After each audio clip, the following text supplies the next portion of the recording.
Telangana assembly సాక్షిగా కరీంనగర్ భారతీయుడు కోట శ్యామ్ కుమార్ సవాల్ 119 మంది ఎమ్మెల్యేలకు 17 మంది ఎంపీలకు సవాల్ విసిరారు.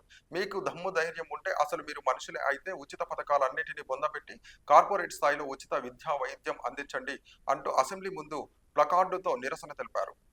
నేను మీ భారతీయుడు కోట శ్యామ్ కుమార్. దయచేసి ఎమ్మెల్యేలందరూ కూడా ఆలోచించాలి. అసెంబ్లీలో కూర్చొని వాళ్ళని తిట్టడం వీళ్ళని తిట్టడం కాదు, ప్రజలకు మంచి చేసే విధంగా మీరు మారాలని నేను కోరుకుంటున్నాను.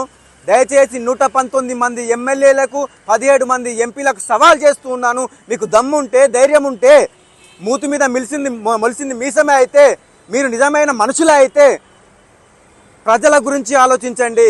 ఈ ఉచిత పథకాలన్నింటినీ కూడా బొందబెట్టి కార్పొరేట్ స్థాయిలో ఉచిత విద్య ఉచిత వైద్యం అందించాలని కోరుకుంటున్నాను. మీకు సవాల్ చేస్తూ ఉన్నాను.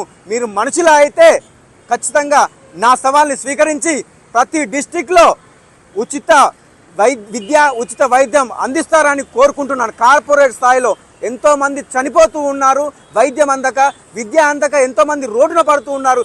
ఇవి మీకు కనబడట్లేదా అని నేను ప్రశ్నిస్తున్నాను. దయచేసి మారండి. అసెంబ్లీలో చర్చను తీసుకురండి. కార్పొరేట్ స్థాయిలో ఉచిత విద్య గురించి ఉచిత వైద్యం గురించి ఆలోచించి కార్పొరేట్ స్థాయిలో ఉచిత విద్య అందిస్తారని ఉచిత వైద్యం అందిస్తారని మనస్ఫూర్తిగా కోరుకుంటూ జై హింద్ జై భారత్. మీ భారతీయుడు కోట శ్యామ్ కుమార్.